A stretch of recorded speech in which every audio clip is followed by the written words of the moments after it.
દ્વારકાધીશને જય માતાજી મિત્રો આજે આપણે વાત કરવાની છે કે જે મગફળીની અંદર જે ખેડૂત મિત્રો અત્યારે જે ઉત્પાદન વધારવા માટે આપણે જે રોલ ફેરવીએ છીએ, જે બેરલનો ઉપયોગ કરીએ છીએ, આવી રીતે અલગ અલગ જે પદ્ધતિથી મગફળીની ઉપર જે રોલિંગ છે, બેરલ છે, હાકે છે અને ખેડૂતો એનો ક્યાંક ને ક્યાંક અભિપ્રાય લે છે। હવે ઘણા ખેડૂત મિત્રોને હકીકતમાં ખરેખર હું જોતો હોઉં છું ક્યારેક આ વિડીયોની અંદર જે ખેડૂતો વિડીયો મૂકતા હોય છે અને જે માથે રોલિંગ ફેરવતા હોય છે, બેરલ ફેરવતા હોય છે, અલગ અલગ જે ટેકનોલોજીથી કોઈ કોઠા સૂતથી જે વસ્તુ બનાવતા હોય અલગ અલગ ઉપયોગ કરતા હોય છે। એટલે એના વિશેની આપણે માહિતી આપી છે કે એની અંદર ક્યાં નુકસાની છે ને ક્યાં ફાયદો છે। એટલે જે ખેડૂત મિત્રો ખરેખર આમ તો જે એક મુદ્દાની વાત એ છે કે ખેડૂતો ખરેખર એક દાખલા તરીકે કોઈ પણ વિડીયો મૂકે, મારા જેવા વિડીયો મૂક્યો હોય અને જોયા જાણ્યા વગર બસ ખાલી એક જરાક વિડીયોની અંદર જોઈ લે પછી એમ કે હાલો એ ફટાફટ ટ્રેક્ટર પડ્યું હોય તો ભાઈ ટ્રેક્ટરની અંદર રોલ ફિટ કરીને ફટાફટ હાલો માંડવીમાં હાંકી નાખવું, બપોર થઈને માંડવીમાં બધી હાંકી નાખ્યું હોય। એટલે ખરેખર જોતા નથી ખેડૂતો કે આમાં કઈ રીતે કેવો સમયગાળો છે, કેવી મગફળી છે, કેવી વેરાયટી છે, કે કેવી જાત છે મગફળીની અને એની અંદર આનો ઉપયોગ કરીએ તો આપણે ફાયદો થાય એના વિશેની સચોટ માહિતી આપી છે મિત્રો। તો ધ્યાનથી વિડીયોને આખો જોઈ લઈએ। નવા મિત્રો હોય ચેનલમાં તો સબસ્ક્રાઈબ કરવાનું મિત્રો ભૂલતા નહીં, સબસ્ક્રાઈબ કરી નાખજો ચેનલને અને વિડીયો સારો લાગે તો આગળ શેર કરજો। હવે મિત્રો તો તમને વ્યવસ્થિત આપણે જે મગફળી છે ને એ મગફળીની ઉપર તમને કમ્પ્લીટ તમને સમજાવું કે આપણે ક્યાં ફાયદો થાય ને ક્યાં નુકસાની થાય। હવે આ મિત્રો જે આપણે 22 નંબરની મગફળી છે, આપણે જે G20 નંબર કયો 22 નંબર કયો એમાં થોડા જાજો ડિફરન્સ છે, જાજો નથી આપણે। હવે આ 24ની જારીએ મગફળી છે। હવે આપણે જે મગફળીને માથે આવી રીતે ધારો કે આ બેરલ છે તો આવી રીતે આપણે આમ બેરલ હાંકી નાખીએ એટલે આ મગફળી છે એ આપણી આમ થઈ જતી હોય છે ટૂંકમાં। એટલે કે જે આપણે મગફળીની ઉપર કે ધારો કે મગફળીનો જે આ ડાળનો શેડો છે અને અહીંયા ટૂંકમાં જે ફ્લાવરિંગ બેઠું હોય દાખલા તરીકે હુયો અને જે આવી રીતે હોય અને અહીંયા હુયો બેઠો હોય તો આપણે આ રીતે કરીએ નીચે એટલે કે જમીનને હુયો અડી જતો હોય। પણ હવે ખરેખર ધ્યાનમાં રાખવા જેવી બાબત એ છે કે કેવી જાત મગફળીની કે જે આપણે ખરેખર ખેડૂત મિત્રો ધ્યાનમાં જ નથી લેતા। મેં તો એવું જોયું છે મિત્રો કે જે ઘણા ખેડૂતો મગફળીની ઉપર એવું રોલિંગ કરી નાખે કે એવું વજનવાળી વસ્તુ હાંકી નાખે ગમે એ ટ્રેક્ટરમાં કાતે કે બળદે હું કે કોઈ પણ કે મગફળીને હાવ જમીનમાં સોટાડી દે। હવે આ ખેડૂતોને ખબર નથી કે એ મગફળી જમીનમાં સોટાડ્યા પછી મગફળીની અંદર કેવડું બધું નુકસાન છે એ તમે કોઈ જોતા નથી। બસ તમને એક જ વસ્તુનું છે કામ કરીએ તો ફાયદો થાય। હા, ફાયદોય થાય 100%, નુકસાની પણ છે, પણ વસ્તુ જોવા જેવી છે। આ ખરેખર મિત્રો જે બેરલ ફેરવવું એ વસ્તુ એવી છે કે તમે જે ઉભળી મગફળી છે કે જે આપણે જાત આપણે વાવીએ બધી BT 32 ને 28 નંબરની એવી બધી જે વેરાયટી હોય છે જે ઉભળી જાત છે કે જે ઊભી વધારે થતી હોય છે મૂરિયાની અંદર જે આપણે મૂરિયું હોય મૂરિયાની આજુબાજુના વિસ્તારની અંદર ઉભળી જાત એવી હોય છે કે એની વિસ્તારની અંદર થોડાકમાં વધારે પૂરતા હુયાનું પ્રમાણ ત્યાં હોય છે કે ત્યાં એ થળમાં જ બધા હુયા થતા હોય છે।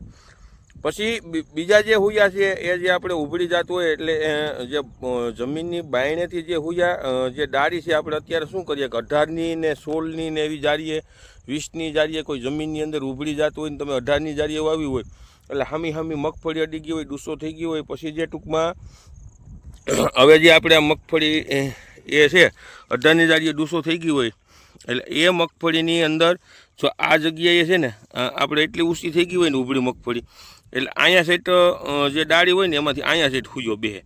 હવે આ હામું પાટલું ટૂંકમાં અડી ગયું હોય એટલે એ હામો ડૂસો થઈ ગયો એટલે અહીંયા સાઈડ હુયો બેસે તો એ હુયાની કેપેસિટી ન હોય કે જમીનથી ઘણો બધો ઊંચો હોય એટલે કે જમીનથી ઊંચો હોય એ હુયો એટલે જમીનને નીચે પૂગવાની એની કેપેસિટી ન હોય એટલે જેથી કરી એવી ઉભળી મગફળી છે એ મગફળીને આપણે માથે સામાન્ય ધારો કે થોડા વજનનું કોઈ એવું બેરલ કે એવી કોઈ વસ્તુ છે ફેરવવામાં આવે તો આપણે જે આ વસ્તુ આ જે ડાળી છે એ ડાળી થોડીક જમીનને અટશે નીચે અટશે જમીનને એટલે જે આપણે હુયો છે એ હુયો જમીનને થોડો ઘટશે એટલે ત્યાં જમીનમાં આપણે હુયો બેસી જાય। પણ એ સમયગાળો ક્યારનો છે ખરેખર સમજ્યા જેવી વસ્તુ એ છે કે સમયગાળો ક્યારનો છે તો કે સમયગાળો જ્યારે ટૂંકમાં આપણે મગફળીને 70 દિવસની આસપાસ 60 કે 70 દિવસનો સમયગાળો મિત્રો થયો હોય ત્યારે એ વસ્તુ કરવાની વધારે પૂરતી જરૂર હોય. કેમ કે ત્યારે જ આપણે જે હવે જે બાર આપણે જે ટૂંકમાં હામી મગફળી અડી ગઈ હોય ને જે બાર હુયો બેહવાનું હોય ને જે બાયણાની સાઈડમાં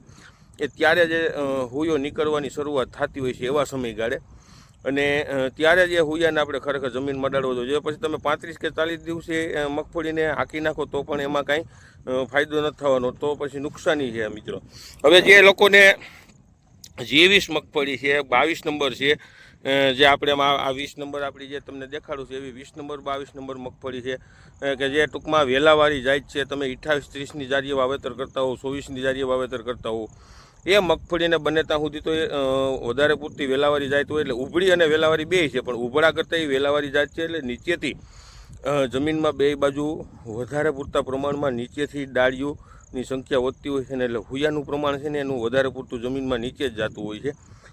હવે એની અંદર આપણે એને ક્યાં મોટું નુકસાની થતી હોય ખબર છે? તમે G20 મગફળી વેલાવાળી જાત હોય, હવે દાખલા તરીકે તમને દેખાડું. હવે તમે જો આ નિરીક્ષણ કરો, હું તમને એમ કહું મિત્રો કે આમાં દાખલા તરીકે જે આ હુયો છે બરાબર, જો આ હુયો બેઠો છે. હવે આ હુયો બે છે ને હજી તો આ મગફળી આપણી 45 દિવસની થઈ, હજી 60 દિવસની થાય ને એટલે જે અહીંથી જે આ ફૂલ છે ને એમાંથી અહીંથી જે હુયો નીકળશે ને એ પણ હુયો અહીંથી સીધો આ રીતે જમીનમાં જાય. હવે તમે એને આમ કરી નાખો, ઉપર વજન દઈને આવી રીતે ટૂંકમાં આપણી મગફળીને આ રીતે આમ થઈ ગઈ. જુઓ તમે આવી રીતે થઈ ગઈ મગફળીને. હવે જે આપણે આ હુયો બેઠો છે, જો આ હુયો જે છે, જો આ હુયો, એ હુયોને આવી રીતે ધ્યાનથી જોયો મિત્રો, આ રીતે બેવડો વળી જતો હોય છે. જો આ રીતે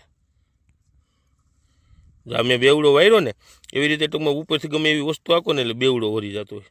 હવે એ હુયો જે બેવડો વળી જાય છે ને મિત્રો, એ હુયાની અંદર જે એની અંદરની જે નસું છે એ નસું ક્યાંક ને ક્યાંક બ્લોક થઈ જતી હોય છે, જેને કારણે એને પોષણ ન જડે એટલે દોડવાના બંધારણમાં ક્યાંક ને ક્યાંક નુકસાની થતી હોય છે. એટલે વેલાવાળી જાતની અંદર કોઈ વસ્તુ આપણે કરવાની જરૂર નથી.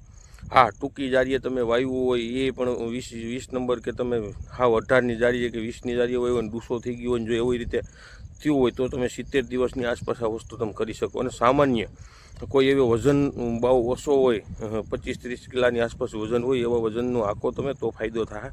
બાકી તમને હામી ક્યાંક ને ક્યાંક નુકસાની થાય. તમે ખાલી અખતરા કરજો એટલે તમને ખબર પડે. બાકી જેમ આવે મારે તો ધોળોમાં ઘણાય તો મેં જોયા છે, એવા ટ્રેક્ટરો હાંકી નાખે, એવા વાહેથી રોલ ફેરવી નાખે છે, ખાવ જમીનને મગફળીને છે ને આમ સોટાડી દે, જેમ બોલું પ્લાસ્ટર કર્યું હોય ને એમ પ્લાસ્ટર કરી નાખે. હવે મિત્રો ખરેખર એની અંદર કેવડી બધી નુકસાની પણ થાય છે. એટલે ખાસ કરી ખેડૂતો ધ્યાન રાખો. કહેવાનો મતલબ એવો છે કે ક્યાંક તમે ફાયદા વાહે નુકસાનીમાં પણ ન થયો. તો અવનવા વિડીયો મિત્રો જોતા રહ્યો. જય જવાન, જય કિસાન.